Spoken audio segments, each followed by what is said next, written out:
Long ago, beyond the whispering meadows and past the silver hills of Liora, lay a hidden land known only in dreams, Elyria, the Garden of Whispers. It was said to be a place where the flowers sang, butterflies glowed with ancient light, and forgotten wishes took root among the petals. No one knew exactly where Elyria was, for it revealed itself only to hearts weighed down by sorrow or those who had lost something precious. One such heart belonged to Liora, a young girl with raven-dark curls and eyes like misty dawn. She lived in the quiet village of Briarvale, nestled on the edge of the forest, where her days were spent gathering herbs and singing to the wind. But her voice had long been silent.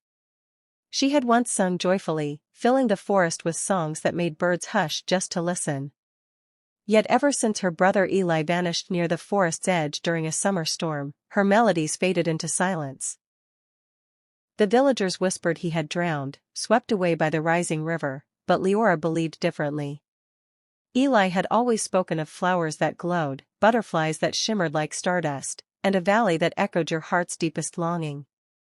"When I find the Garden of Wishes, I'll bring you back a bloom that never fades," he once promised. And so, Liora waited. Years passed.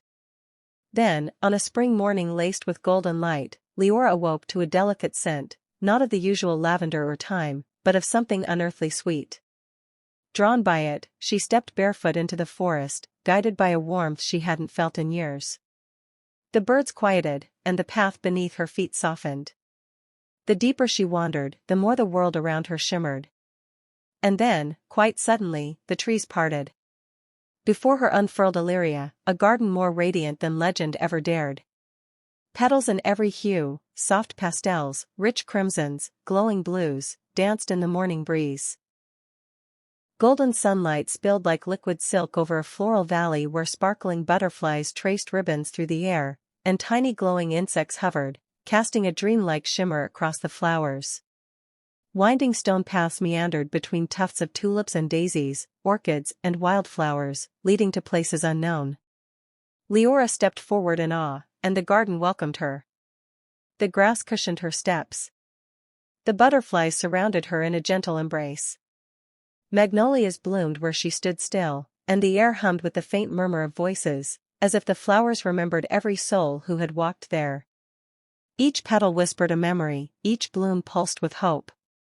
As she wandered, Liora came upon a patch of silver-petaled roses, glowing softly in the sun. At their center stood a small, flowering tree with leaves of jade and blossoms like stardust. Beneath it sat a boy, older now, but unmistakably familiar. "Eli," she breathed. He looked up, eyes filled with wonder and tears. "Liora, you found it too." He had not drowned. The storm had swept him through the Vale.